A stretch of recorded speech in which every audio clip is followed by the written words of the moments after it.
A special thank you to each of our subscribers who make this channel possible. Here's today's story.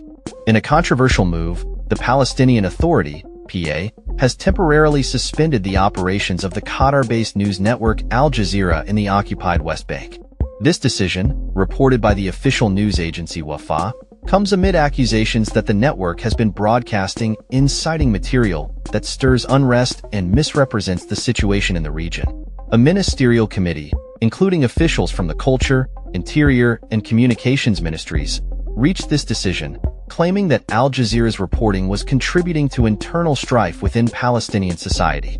Al Jazeera responded vehemently, denouncing the PA's actions as an attempt to stifle journalistic freedom and suppress coverage of critical events occurring in the occupied territories.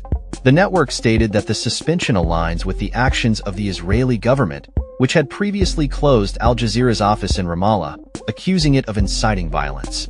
In their statement, Al Jazeera emphasized that the PA's decision is an effort to deter its journalists from reporting on the ongoing violence and unrest, particularly in areas like Jenin, where clashes have intensified.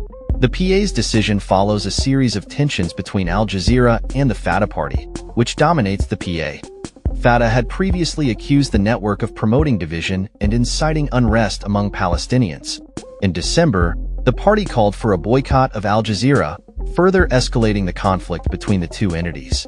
Mustafa Barghouti, the Secretary General of the Palestinian National Initiative, expressed his astonishment at the PA's decision, labeling it a significant mistake that should be promptly reversed. He argued that if the PA had grievances against Al Jazeera, it should engage in dialogue rather than imposing restrictions on press freedom. The PA's crackdown on Al Jazeera comes at a time when the network is already facing challenges in its operations. In September, Israeli forces issued a military order to shut down Al Jazeera's operations in the West Bank, citing that its bureau was used to incite terrorism. This military action was condemned by the Palestinian Foreign Ministry as a blatant violation of press freedom. Al Jazeera's suspension has drawn criticism from various Palestinian factions, including Hamas, which described the move as arbitrary and detrimental to public rights and freedoms.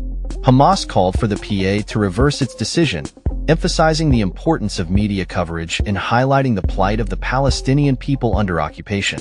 Similarly, Islamic Jihad condemned the PA's actions, stressing that the network's coverage is crucial for conveying the suffering of Palestinians to the international community. As tensions escalate in Jenin and other areas, the PA's relationship with Al Jazeera remains strained. The situation in Jenin has become increasingly volatile, with armed clashes between PA security forces and militant groups leading to numerous casualties on both sides. Critics argue that the PA's actions against Al Jazeera reflect a broader trend of suppressing dissent and controlling the narrative surrounding the Israeli-Palestinian conflict. In light of these developments, Al Jazeera has reiterated its commitment to providing unbiased coverage of events in the West Bank, asserting that its journalists will continue to report on the ground despite the PA's restrictions. The network has called on the PA to prioritize press freedom and allow journalists to operate without fear of intimidation or reprisal. The ongoing conflict between the PA, Al Jazeera, and various Palestinian factions underscores the complexity of the political landscape in the region, where issues of press freedom, state control, and public dissent are increasingly intertwined.